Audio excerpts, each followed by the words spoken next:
It's been a while since I talked about my favorite anime. Re:Zero Season 1 Episode 15 is what I believe to be the single greatest episode of any anime ever. I know that's a very bold statement that you probably disagree with, but hopefully you'll at least hear my argument. Of course, if you're willing to share your opinion, I still read every single comment because I'm always open to changing my mind. I'm not here to argue that Re:Zero is the best anime of all time because this episode is admittedly an anomaly. However, it is the best standalone episode I've ever seen, and trust me, I've seen a lot of episodes. I'm basically an anime veterinarian. I watched the entire Fate series in the wrong order, and I've watched all of One Piece except for the last 1,000 episodes. I also gave FMA Brotherhood a perfect score of 10 out of 10, even though I watched it over a decade ago and barely remember it. The point is, I know what I'm talking about, so you can totally trust all my opinions about everything. A lot of you might not know this about me, but Echidnut was born as a Re:Zero only YouTube channel. If you scroll back through my older videos, all of them are about Re:Zero. Most of you probably found me through my seasonal videos and tier lists, but I didn't start branching out from Re:Zero until I hit 100k subscribers. But because I recently hit 200k, I thought I'd make another Re:Zero video to show all my new subscribers how my channel began. I've come a long way since then, I've made a lot of great friends, and I've even started getting sponsorships. Like this one. Raid Shadow Legends is the first game to bring a console-level experience to your phone with new game modes and content updates every couple months. Some of these amazing additions include the Doom Tower with 120 challenging floors, new bosses and heroes, an entirely new faction of Far East warriors known as the Shadowkin, and of course, the Hydra clan boss, one of the biggest and baddest bosses to ever set foot in Teleria. Download Raid with my link below, because this month, Raid has a non-stop schedule of special events including Season 3 of the Forge Pass with a limited edition artifact set and a lot of new skins and amazing rewards. Spoiler alert, Raid's fan-favorite champion Death Knight is finally getting the ultimate upgrade everyone's been waiting for. Just click the inbox here to get a free epic champion Rector Drath, 200k silver, energy and XP boosts, and an ancient shard so you can summon awesome champions as soon as you get in-game. There's never been a better time to get started in Raid because if you click my link in this video's description or scan my QR code on the screen, you can get about $30 worth of unique bonuses for free.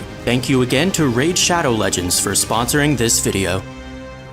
While this episode sometimes feels like a twisted nightmare intended to emotionally wound the viewer, it's impossible to ignore its beauty and the passion that went into it. Somehow, every detail was impeccable. The short yet excellent fight scenes, beautiful shots, theory-provoking dialogue, and an unrivaled shock value, but of course, the highlight of this episode was its masterfully delivered psychological and emotional impact. The only other episode of any media that compares to this was Breaking Bad's Ozymandias, which had 59 episodes of build-up allowing it to reach that level.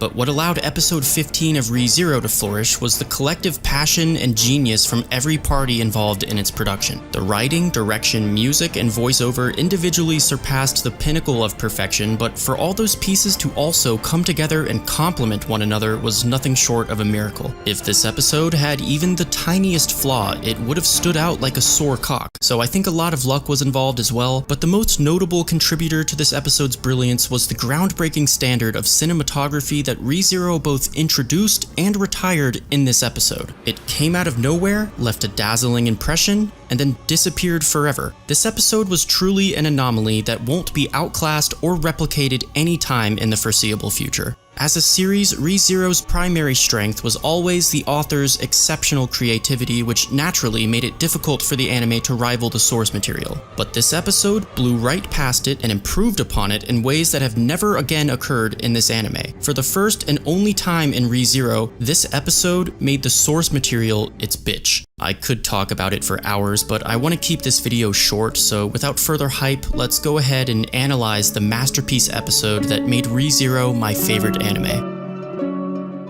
Episode 15 picks up after one of the best cliffhangers in the series, where Subaru faces the horrific reality surrounding him, losing every ounce of confidence he'd been slowly building the past few episodes. Remember, this was right after Subaru successfully protected everyone from Meili's dogs, resolved Rem's internal conflict, and stood up for Emilia in front of practically the entire kingdom. He had some giant balls is what I'm trying to say. It must have been June, because Subaru's pride was at an all-time high. However, this attack on the mansion erased it completely. Notice how he tries to cling to his pride by reassuring himself that it's not his fault. Betelgeuse later corrects this notion when he forces Subaru to look at Rem's corpse, informing him that it is his fault. Ironically, Betelgeuse also asks him if he's pride, which was amusing because in that moment Subaru had none at all. But anyway, Subaru investigates his surroundings, finding everyone he cares about brutally massacred. Of course, this episode skips the opening, because at this point the audience is completely immersed, feeling as if we're right there with Subaru, experiencing the dreadful realization that all our waifus are dead.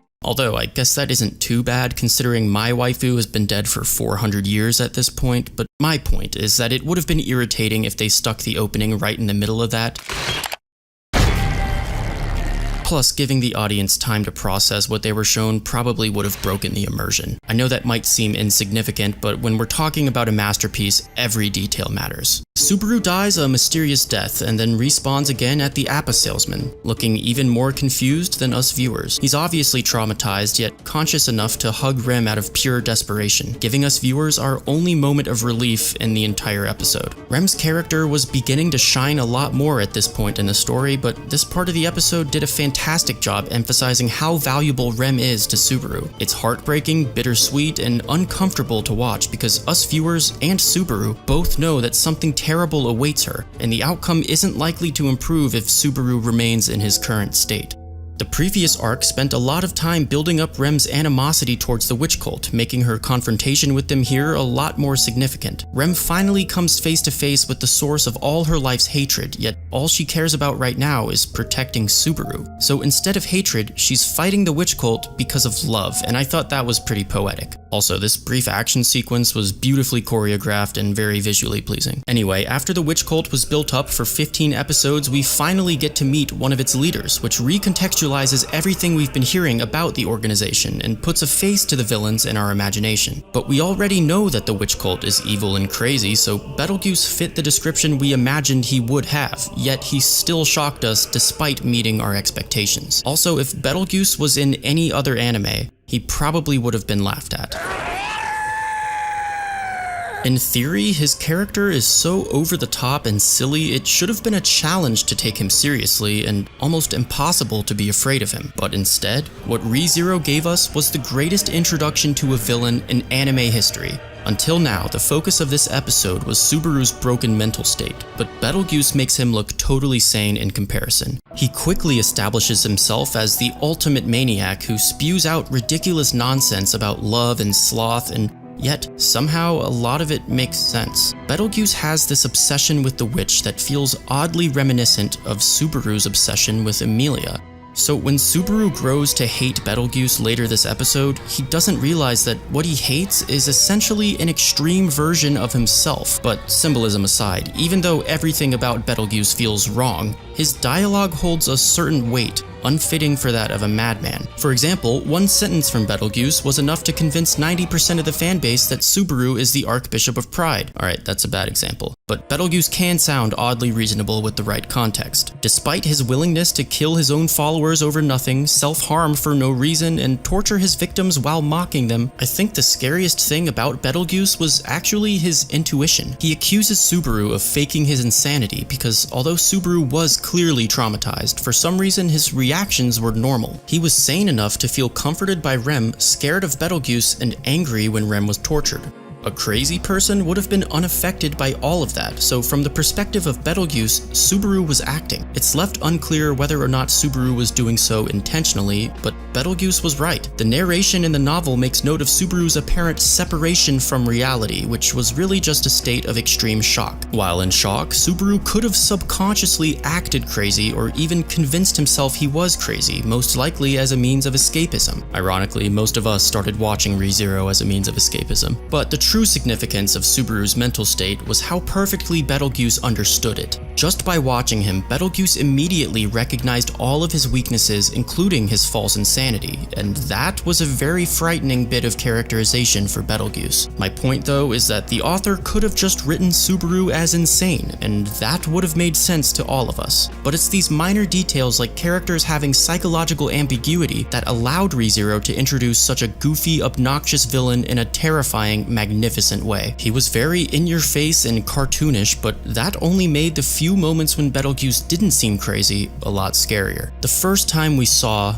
or didn't see, his authority of sloth was absolutely horrifying. After about 7 minutes of him spazzing out like your dog does when you get home, Betelgeuse gets really calm all of a sudden, the music stops, and then something happens to Rem. Nothing can replace that what the fuck feeling of confusion, despair, and hopelessness. The sudden realization that Betelgeuse had a supernatural ability this entire time, along with the emotional impact of watching Rem lose after a whole arc built her up and forced us to love her, amounted to an incredible moment. The torture scene that follows it was brutally gruesome, yet not nearly as disturbing as the mockery that makes it impossible for us to not hate Betelgeuse. What this episode did best was convey powerful emotions to the viewer effortlessly, and if you weren't already a Rem fan at this point, then her dying breath confession turned you into one. Absolutely heart-wrenching, and of course these emotional moments were only made possible by the voice acting and the music. Subaru's visceral cries encapsulated that feeling of absolute desperation, but had Betelgeuse's VA not delivered one of the greatest vocal performances ever, this episode couldn't have been the masterpiece that it was. The voice acting had to transcend perfection, and it absolutely did. As for the music, it's always amazing in Re:Zero, but Kenichiro Suehiro's greatest masterpiece is called Requiem of Silence. It's one of the most powerful works ever composed, and to this day I can't listen to it without getting emotional. In any other episode, this song would have felt out of place because the episode wouldn't have been worthy of having it. Yet, as if the stars aligned, every beat felt like it fit each individual frame of this final sequence and built a beautiful bridge to this episode's conclusion. With one of the greatest soundtracks ever playing behind him, Subaru carries Rem's lifeless body as he journeys aimlessly towards the mansion. Why exactly? I wasn't sure, and neither was Subaru. With Rem dead, he should understand that there's no reason for him to continue the current loop. Several episodes ago, when Rem died from the curse, Subaru jumped off the cliff, killing himself to bring her back to life. Yet now, his feet continue to step forward meaninglessly towards an uncertain destination, carrying Rem's body through the snow until somehow he reaches the mansion and then faces the destruction he previously wanted to hide from.